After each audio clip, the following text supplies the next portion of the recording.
All right. So yeah, so Friday is a public holiday. Okay, let's just get this clear. Public holidays are public holidays. There's no class scheduled on a public holiday. So last week on Monday there was no class because that was a public holiday, or rather the Sunday was a public holiday, and according to South African law, the following Monday becomes a public holiday if a public holiday falls on a Sunday. If it falls on a Saturday, it just disappears. Now, this today is not a public holiday, obviously, so there's class, but this coming Friday is a public holiday. It's Good Friday, so there's no class on Friday. And then the following Monday is not is a public holiday because the Sunday is a public holiday, which then, according to South African law, falls over to the Monday. So Friday and Monday, the next Friday and Monday that occur, are both, there's no class, but there is still the rest of the classes next week. So there's a Tuesday class and tutorial and all those other things. So there's no practical this Friday, but you do still have a practical due, which if you do observe Good Friday as a religious holiday, you're welcome to submit on Thursday, of course. Otherwise, you can submit it on Monday, but that'll only be marked the following week by the assistants because Friday is a public holiday.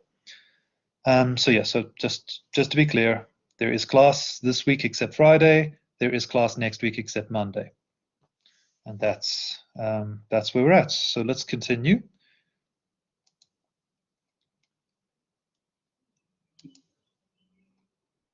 That is correct. There's no recess for first year. So next week would be a recess. It is academic recess for everyone except the first years. But the Monday is still a public holiday. So the public holiday overrides university holidays. So there's a sort of hierarchy in terms of importance. Things that the university decrees are overruled by things that the government decrees. So the government decrees that Monday is a public holiday. It's a public holiday, and Friday as well. So there's no class from the university's point of view, but there is class next week Tuesday, next week Wednesday, and there is Practical 2 is finished. That was due this past Friday. Incorrect. You will work in the recess for Computer Science 1. There will be class and tutorials next week, except on Monday. This is, so to be absolutely crystal clear, on Friday the 2nd, there is a public holiday, no class. Monday the 5th, public holiday, no class. All other days, normal schedule. Prac 3, yes, Prac 3, there is a submission for Prac 3. It should be fairly straightforward. Actually, let's log in as a student. All right. And you'll see, if you look at the practicals, there's Prac 3, which is due on the 2nd at 9 o'clock, but there'll be no practical session that day or any other activities occurring. This will be marked by the assistants the following week.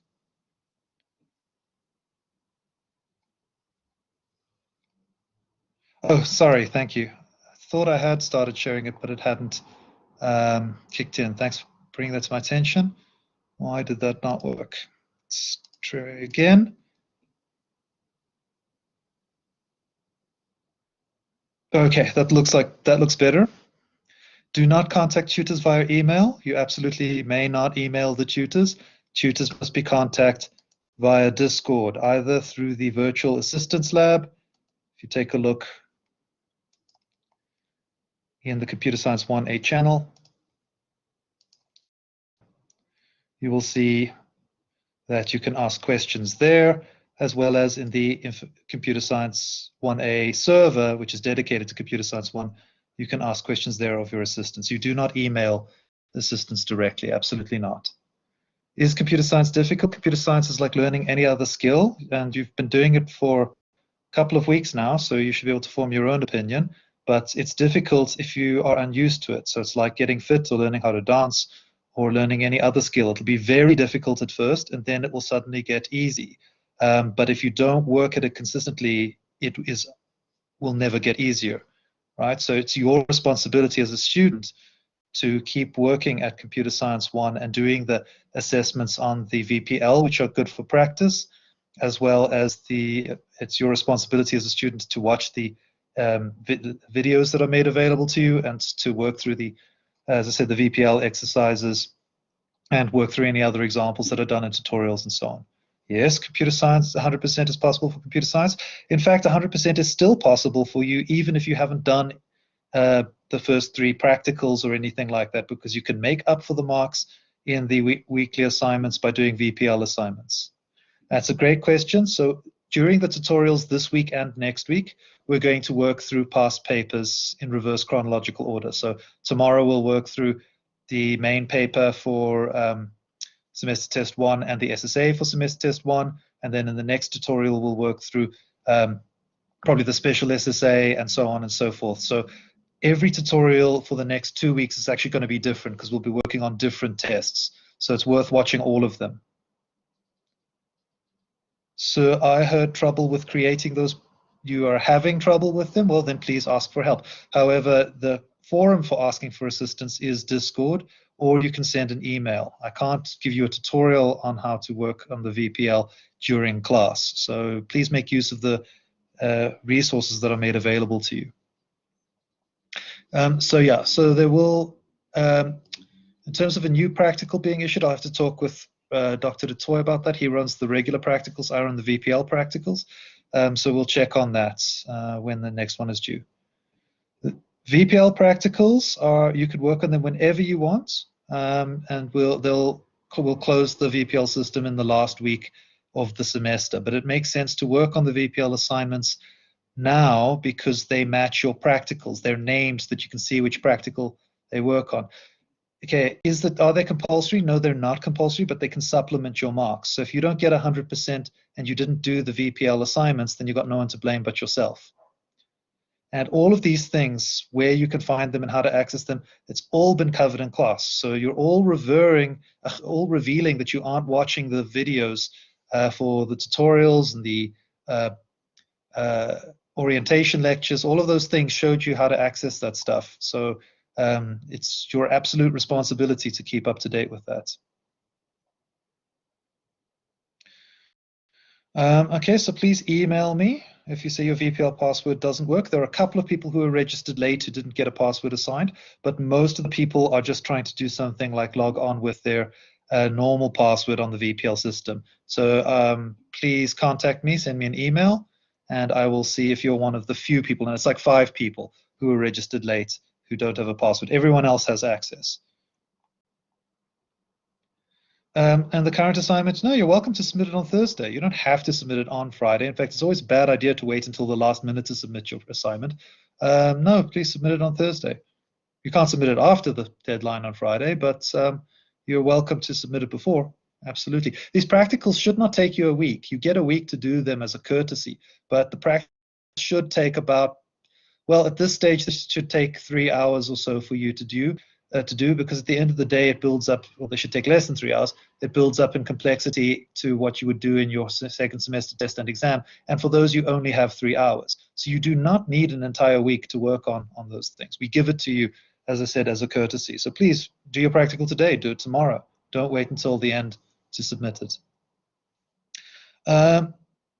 And no, you can write your VPL assignment on code blocks and copy paste, but you can work on them in the VPL assignment. You're allowed to run the evaluate button as many times as you want. You're going to run only once. You can test it on the system. In fact, you should be testing it on the system because if we take a look, that's how you know what mark you're going to get. So let me just log on and show you. This is telling me a lot of things that you people aren't making use of the facilities that are available to you. So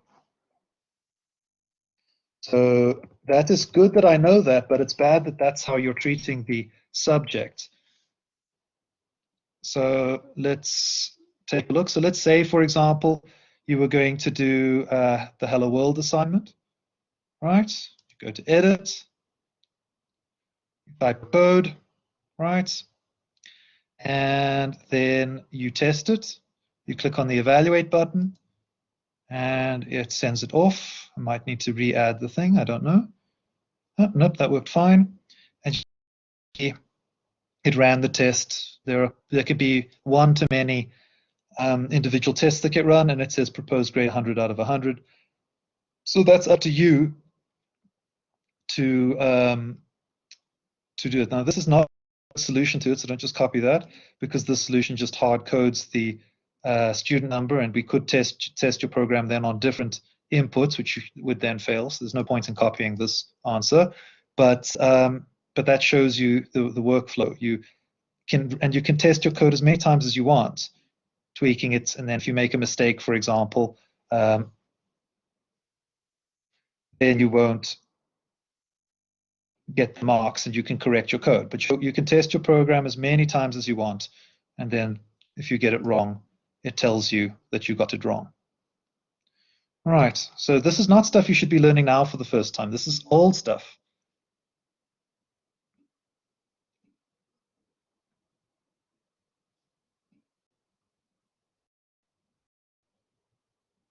So we'll only take the final mark at the very end. As you just saw me do, and I was logged in as a regular student, you can just click the evaluate button as many times as you want, fix your code, and get your mark up to 100. It's not a must to use diagrams.net. You're welcome to, if you draw it on paper and scan it, that's fine, as long as it's part of the PDF, that's okay. Yes, that's excellent point. Your program must have CPP at the end of its name. You don't go to register, you're already registered, but this tells me that you're not reading the notice boards. Because if you look at the notice board, there's an assignment that tells you exactly how to generate your username and where to find your password. So all of these things tell me that you aren't reading notices, you aren't reading the emails we sent out, and you aren't accessing the things. If you've done any programming before, it'll be ridiculously easy. The subject is intended for people who haven't programmed at all. So if you've done any form of programming, you have a big advantage. All right. You should be able to restart your submission on the VPL, but if you're struggling with that, please ask in the Discord. When is the theory test? Again, this tells me that you aren't reading things that you have access to. So look in the learning guide, right? Which you should have read, and we went through it in the orientation as well. And then you can see, oh, that's when the theory test is on the 13th of April. Now, as I say, this is your responsibility to keep up to date with this. How do you know it's submitted? If it ran at all, it's been submitted. So if you clicked on evaluate and you saw which tests you passed and failed, it's on the system. As soon as you compile it, it's on the system. When is semester test 1 and 2? Again, this just goes to show not reading the learning guide. Don't register for the VPL. What are you covering today in the practical? There's no practical scheduled for a Monday. Again, this tells me that you're not reading the learning guide, because if you take a look at the learning guide, you'll see on a Monday there's no practical scheduled. So I'm not sure what you're asking for about that.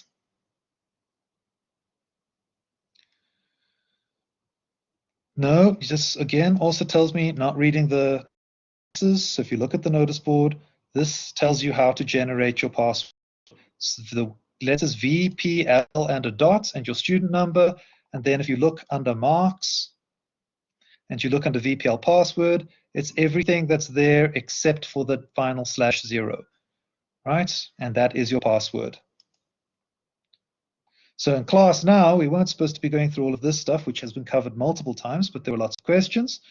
Sorry, this is a good point. I'd say it's a really good idea to go to Every Touch. You don't have to go live, remember. The previous lectures will be available, and you can get them under Discord. If you look, not Discord, under Blackboard, if you look there, all of the recordings are. But we'll also put up the notices, the links here on Eve, along with which papers we covered, so that we'll put a new section here called Semester Test 1 Revision or something, and we'll put all of the links directly there. So you don't have to attend them live, but they are there in today's lesson. Yeah, no, I agree with you. No, if that's what you're saying, we spent too much time on answering old stuff because people aren't reading the things. I 100% agree with you. So let's get to work now. So then, yes, I fully agree. Good point. Let's go. All right. So we were discussing the C++ basics, and we were taking a look over here at escape codes. So as an alternate way of ending a line, for example, you don't have to go end line. You can put a \n in your code, and it'll have the same effect. So if I had the let's say the VPL open, show you the same effect.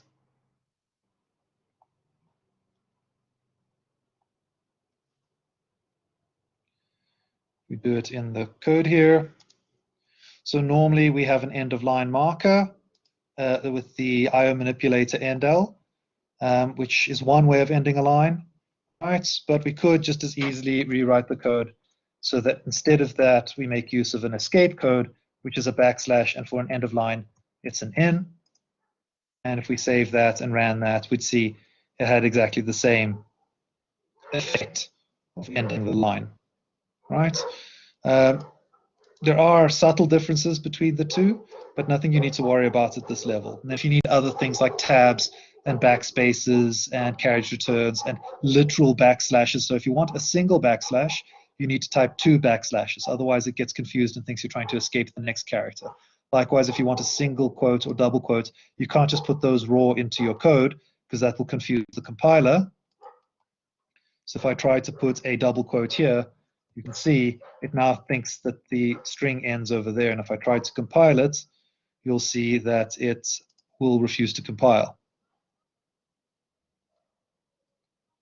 So you can see there that the errors occurred because of it. But if I wanted a literal backslash, I could do that. Sorry, literal quotes, I could put a backslash there, and then I could run it.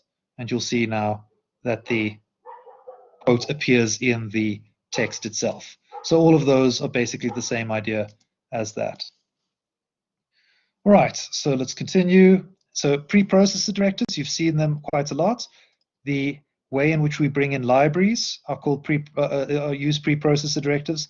They always start with a hash. Let me zoom in a bit so that you can see better. They always start with a hash and then have the name, which is normally include at this stage, is what we're going to be using a lot of, and tells us which library we want to include, and they don't end in a semicolon. They actually run first. When you click compile, they occur before anything else happens, and then the compiler kicks in. And you've seen it for including libraries often.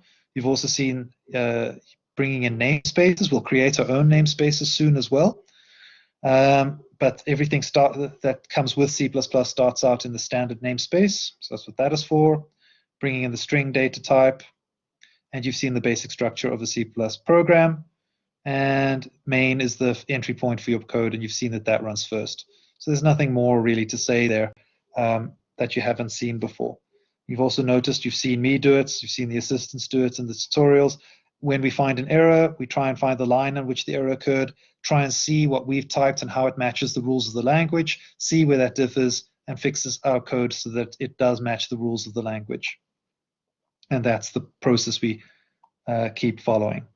The style, like I said, there's many ways you can program that are technically correct C++, and different places, different programming environments and different workplaces will have different styles. So we use one particular style. We won't penalize you if your code is correct, but your style is different to ours. However, the style we use is one that is typically recommended for beginner programmers.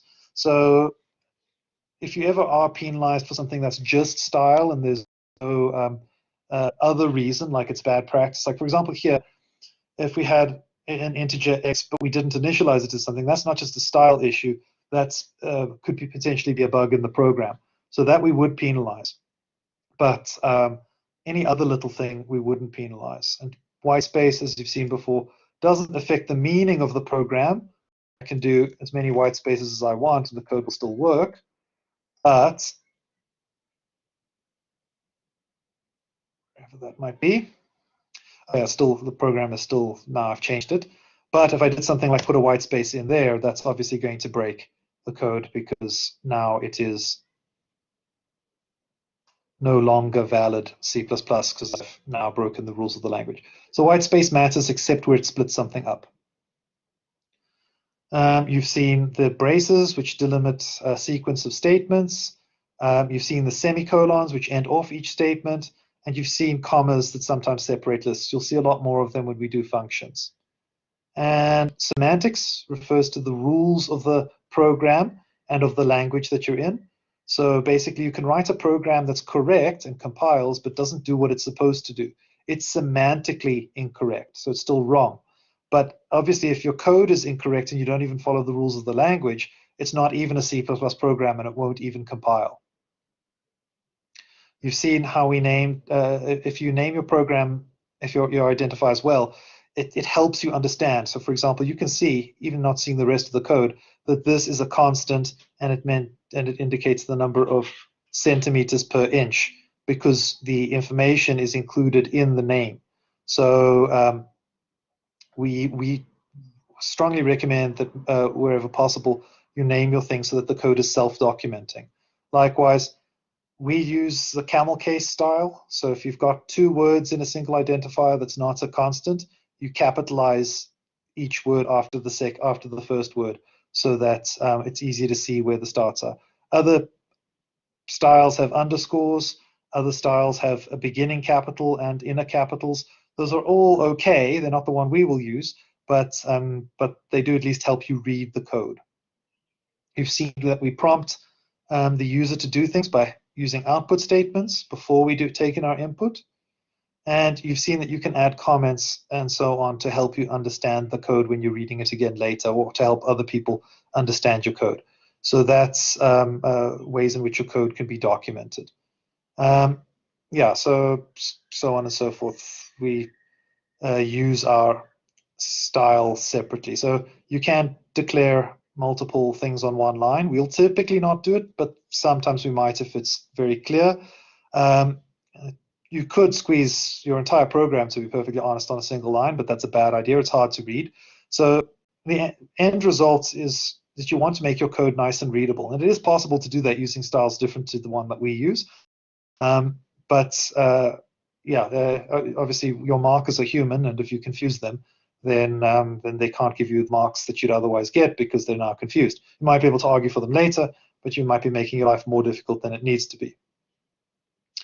And we've actually seen in code that you can do assignments as follows. So for example, if you wanted to change the value of x to multiply it by y, you could say x is equal to x multiplied by y, or you could use the combined multiplication and assignment operator, which will then take y multiplied with whatever was in x and then replace the result in x with that. So that's the end of the first set of stuff we were working on. I'll take a quick look at what's on the question feed before moving back to the next set of slides.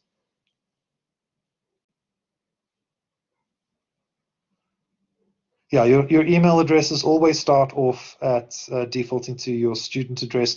You can update them to other ones if you want, but it is also your responsibility to always monitor your student email address because some communication will go there automatically. But you can, of course, set up redirections from your computer email, your student email, to go to wherever you want it to go to. Does CodeBlocks have an auto indent function? Yes, it does. It will try and figure out what indenting you're using and prompt you with that. It's not great at it, but it does its best for it. If the code doesn't work, you give it as 0. That depends how. No, we will give it marks, but what will happen eventually is, in fact, starting from the next practical, is if your code doesn't compile, it's capped at a fail.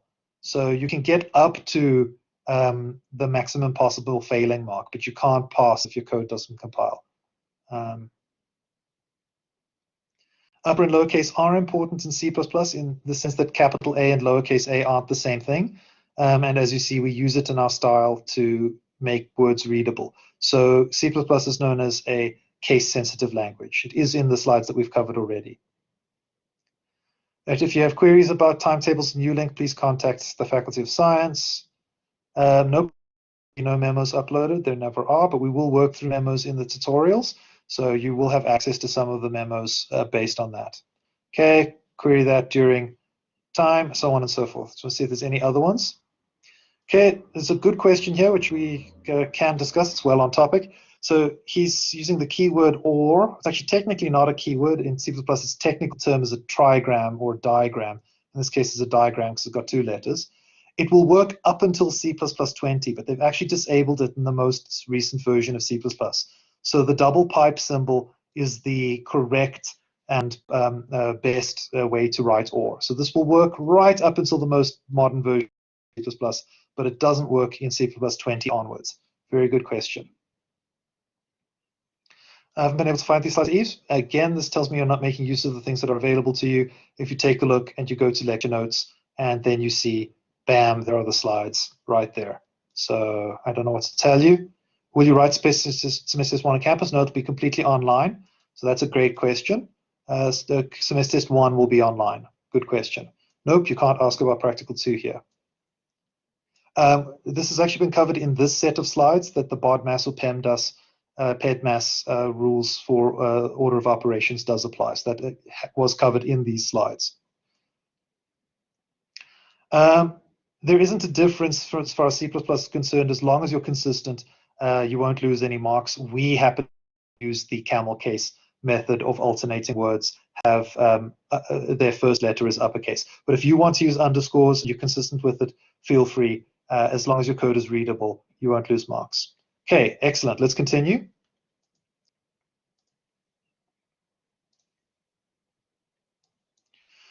All right, so we're looking at control structures. And remember, with these theory notes, they lag behind the tutorials. So all of this stuff should be stuff you've seen before in the tutorials if you've been keeping up. You shouldn't be like, what is this? We've never heard of this before. It should be like, oh, that's what the thing that we saw in the tutorial was called.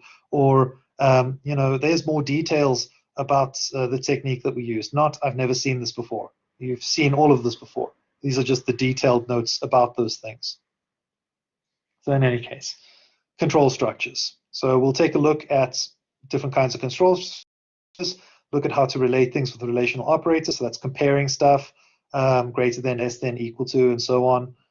Take a look at if and if-else statements. Take a look at the int and bool types in terms of logical expressions.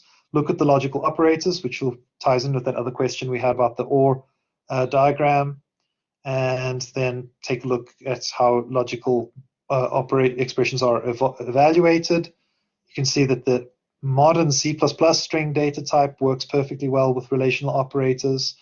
We'll take a look at short circuit evaluation. It's a special rule that occurs in logical operations, depending on if you use, for example, a single AND or a double AND. And most of the time, it doesn't matter, but we'll explain that it does have some meaning.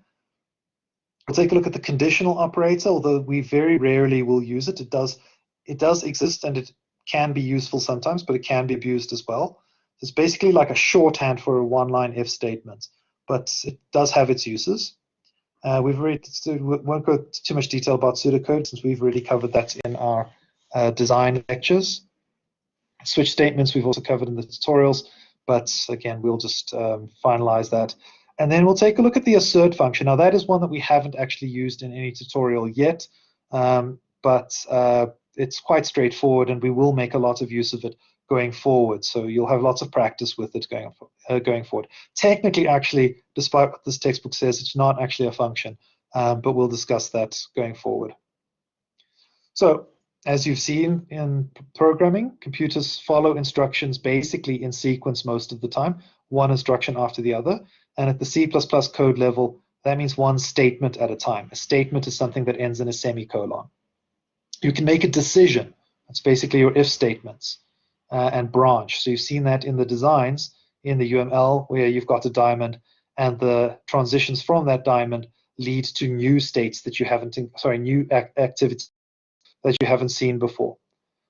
You can have repetition, which we've seen with the while loop so far, and well, we've seen with for loops as well now. You can see that that's basically also the diamond in UML, except that the transition leads to a previously encountered activity. And we've seen things like calling a function. For example, when you ask the input stream if it's in the fail state, or if you exit with the exit function, or if you well, if you saw on the tutorials last week where we wrote functions to make our lives easier, to do things like prompt the user and test for conversion errors and so on. So by far the most common control structures are for making decisions, selection, or for looping, repetition. So if we take a look at that, if we looked at that in a sort of, this is not proper UML, this is a sort of regular activity flow diagram, not activity flow diagram, data flow diagram. You'll see that it's a Sequence of statements, just one linear after the other. UML statement, a simple selection statement. You've got a true branch and a false branch leading to different sequences of statements. And with a loop, you will lead back to some previous one. Now, as I said, none of this is in proper UML. So a very reasonable theory question in a theory test, hypothetically, would be to convert some of these diagrams that you encounter in the textbook into standard UML, for example.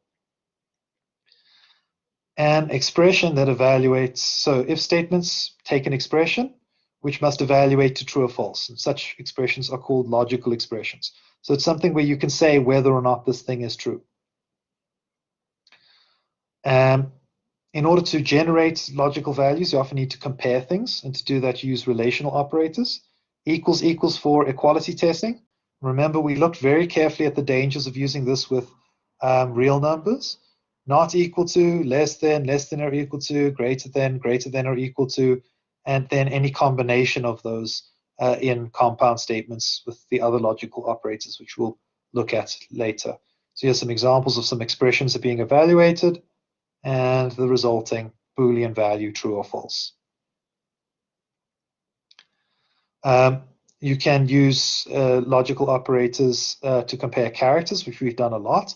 We've taken a look at the stuff, for example, to test if a thing is a letter or a number. You can just check to see if it's greater. Let's say if you want to see if it's lowercase, you can check to see if it's greater than or equal to lowercase a, and simultaneously less than or equal to lowercase z. That'll tell you that that is a lowercase letter. So there's no problem with comparing ASCII values, characters, because they are just numbers that represent where on the ASCII table those letters are represented. So the simplest version of the if statement is if, open parenthesis, some logical expression, and then a single statement. But the single statement could actually be a brace with a sequence of statements following it. So one statement can be replaced with many in that sense. So this logical expression must obviously evaluate to either true or false. It's worth noting in C++, however, that C++ will accept any number, particularly any integral number, as being true or false by checking to see if it's equal to 0 or not. So you could technically use a character in there and it'll check to see if it's the null character, or you could use a number like an integer and it'll check to see if it's 0 or not. It's best not to do that, however. It's best to write a proper logical expression that will give you back true or false using these relational operators, rather than to rely on the fact that C++ happens to represent Boolean numbers as numbers, Boolean values as numbers under the hood. So that's one-way selection. If you have an else portion, right, then your if statement will look like this. If this condition is true, statement 1 is executed. If it's not true, statement 2 will be executed. So it branches in two possibilities to statement 1 or statement 2. I've mentioned this to you already, is that integers can be treated as logical expressions. Technically, any integral data can as well, so that includes characters. But try not to do that. Try not to evaluate based on the number itself. Try and convert that into a true or false value using the relational operators. So is what you want, which is either true or false. Technically, if you actually were to output a raw true or a raw false, you'd see that it's just 1 or 0 under the hood in C++. Technically, the standard doesn't require it to be a 1 or a 0. It just requires it to be 0 and not 0. So just bear that in mind. Another compiler might actually assign a different value. Probably wouldn't, because there's no reason for it to do that, but technically it wouldn't be violating the standard if it did that. So here's the logical operators, not, and, or, and technically there are also shorthands for them up until C++20, not, and, or the words. So your code will work fine in the computer labs, and it should work fine on the VPL so using, but technically using the words not, and or is no longer supported anymore in C++. I'm just going to check the question stream, see what's there. Okay. Why is there a lag between the 2 lectures and tutorials? I don't know what you're asking. How would you know if there's a lag? And what 2 lectures and tutorials are you talking about? I'm not sure I understand your question. Can I change a tutorial group if I prefer one over another? Yes, there's no requirement to go to any one tutorial group. So whatever random group you were assigned by UJ system, go to whichever ones you want. And for the next 2 weeks, I suggest trying to watch all of them. You don't have to watch them live, but we'll be covering different past papers. So if you want the widest variety of worked examples, definitely do the as many as you want. Okay, so else and else if. Now, technically, there's no special thing called else if. This is a good question. It's just an else where the statement that follows it happens to be an if statement. So there's nothing saying you can't put another if in statement 1 or statement 2, or a sequence of things that include ifs. So that's all an else if is. It's an else where the statement happens to be an if. Does a real number in program refer to floating point numbers only? Yeah, floating point numbers, which are in C++, are float and double, and we'll typically use double only. So that's a good question. Okay, let's carry on. Oops. Will we be coding in more than one class for C++ this semester? If you're talking about classes as an object-oriented programming, that's second semester, but you will be using multiple files very, very soon. Does this fall under theory or practical if we have to get tested? So this is a very practical subject. So this is theory. If you don't have to write a working program, we consider that to be theory. But for the second semester test and exam, you have to write a working program. When nesting, okay, so let's take a look at nested if statements. And that's a very good question. And let's get there. So yeah, so please rather use these operators than those operators. So there's just examples of them being worked with. So we're not going to go into too much detail, but this is quite important.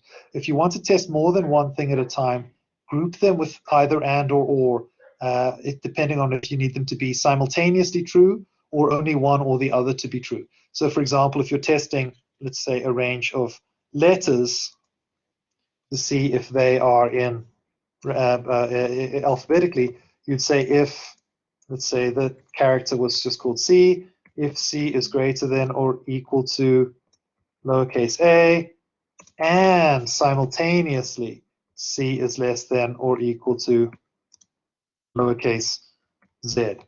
Now, technically this would work fine, just for what it's worth, because the and would occur afterwards, but I never feel comfortable doing that. So I always add in extra brackets just to make sure things occur in the order that I anticipate them to occur in. So because you don't want to know the relative precedence of those operators versus and. That's too complicated. So just use brackets to make sure it occurs the way you want it. So that's when you need something to be simultaneously true for both conditions.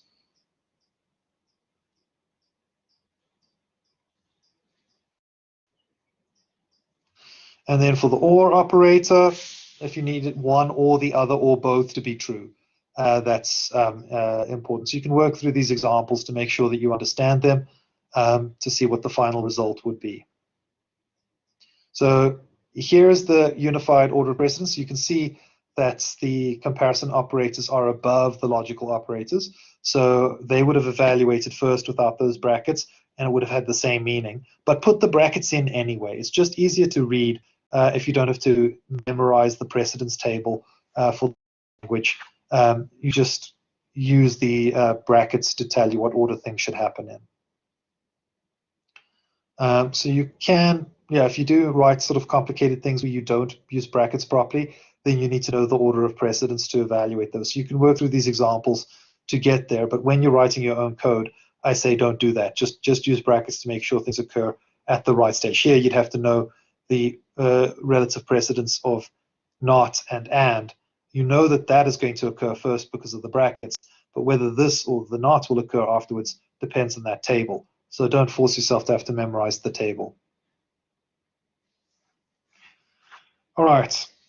Very important thing about C++ is it's got a data type called string, which is not the same, to be perfectly honest. Now, this can be a bit confusing, as the string literals that you see. So if I go, say if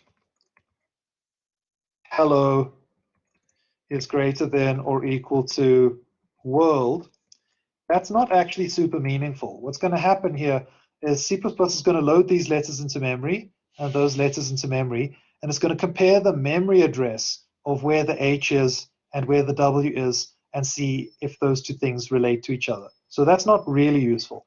However, if we put those values into a string data type, a proper C++ string data type, like so,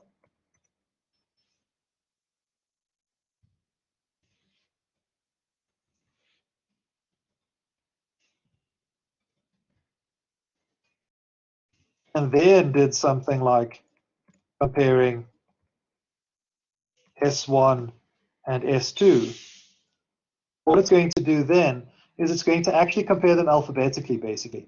Technically, it's a bit stricter than alphabetic. It's what's known as lexicographic comparison, because it will also compare things like letters and punctuation marks according to their positions on the ASCII table. But for letters, it's going to be basically alphabetic. Letters of the same case, it's going to be alphabetic. So that is much more powerful than what we had before. So that is worth noting, is that this proper string data type supports the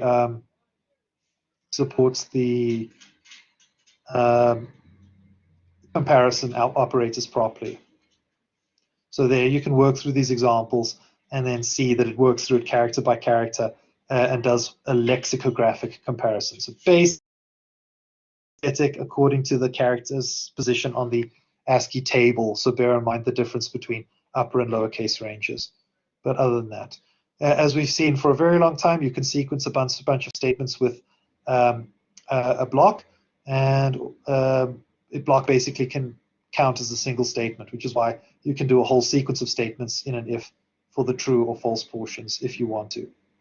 And we do that many, many times to make our code more readable, and also so that we can have more than one action occur in the true and false blocks. All right, you can of course have multiple if statements inside each other, because each of the statements that's inside an if can be another if statement. So you can have if statements going as deeply nested as you need to. We say that they're nested if one occurs inside another. But this answers that question that came up earlier. Most of the time, what you actually want to do is you want to do a linear sequence of comparisons to see what range something falls into, for example. So if you do that, rather than have a really hard to read sequence of if statements that drifts off the edge of the screen and is very difficult to reason about, you can restructure it into a sequence of if, else if, else if, else if, else if, and a final else statement, like this one, which assigns a letter grade based on numbers. Bear in mind, this is the American letter grade system, so they consider even things in the 80s to just be Bs and in the 70s to be Cs, not like we do. So just bear that in mind. Yeah, for example, if we wanted to map a numerical variable onto a string day of the a month of the year, we could do the same thing. And so this is my preferred format. Whenever you can write your logic as a series of if, else if, else if, else statements, rather than some weirdly deeply nested thing, do it. Sometimes you won't be able to, but many times you will be able to. And I do find it's much more readable because all of the comparisons sort of line up. So you can very easily see what the different conditions are to get things into a particular category. More of that. Now here is something called short circuit evaluation. In fact, all of the evaluation you've seen so far has been short circuit. So what does it mean, the difference between short circuit and not short circuit? Let's take a look. So logical operators that you've seen, like let's just say we had a bunch of Boolean variables called B1 through to Bn, and you wanted to compare them. So B1 and B2, or B3 and B4, what's the final result of this going to be? Well, obviously it depends on what B1, B2, B3, and B4 are, but we know for an absolute fact that if B1 is false, this whole thing is going to be false, because false and anything gives us false. So the compiler is really, not the compiler, but the programming language wants to run your code as quickly as possible. So if it can get to the final answer without doing all of the work, it's going to do that using short circuit evaluation. So that's what the double and double or mean. It means it's okay to use short circuit evaluation. If, on the other hand, you want to force the computer to do every single thing one at a time, you can do that using single and single pipes. That will force the computer to do all of the work. Most of the time, that doesn't really make a difference to you. So I'm going to go through a final bunch of questions, and then I think we need to wrap up. Oh, then we need a code.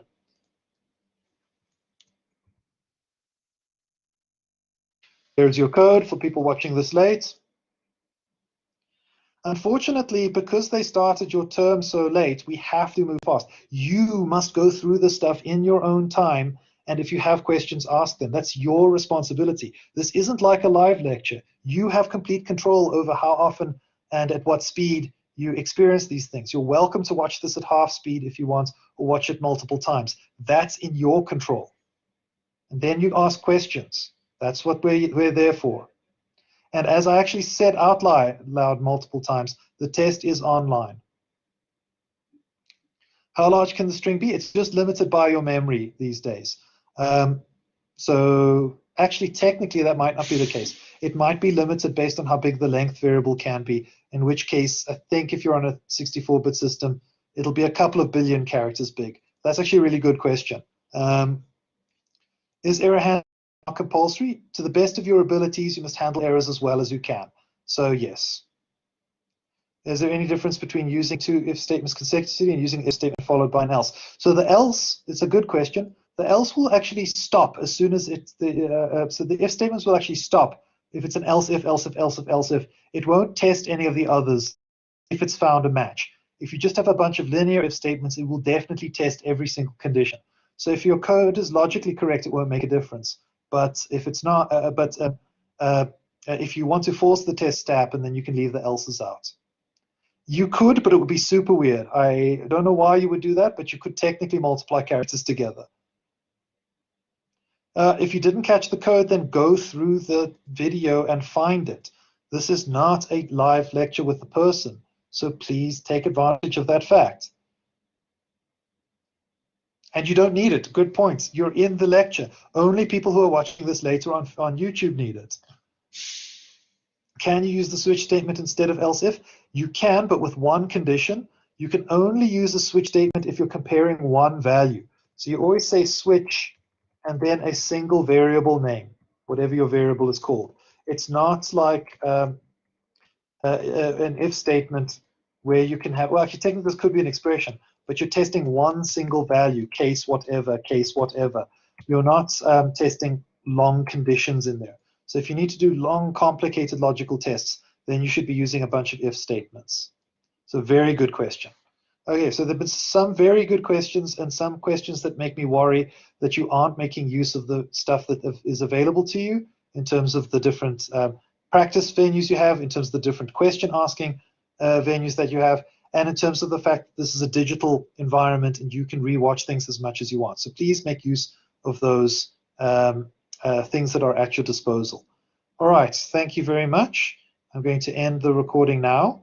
I wish you all a good evening. As you could see from that pop-up that occurred, you can buy the prescribed textbook from Skyx. It's been answered in class. You don't have to have the prescribed textbook. You can use any other textbook. We will cover everything you need in class as well. Yes, thank you. Please ask those questions on Discord. From now on, I'm not going to answer questions like that. I'll just skip them. Thank you. Good evening.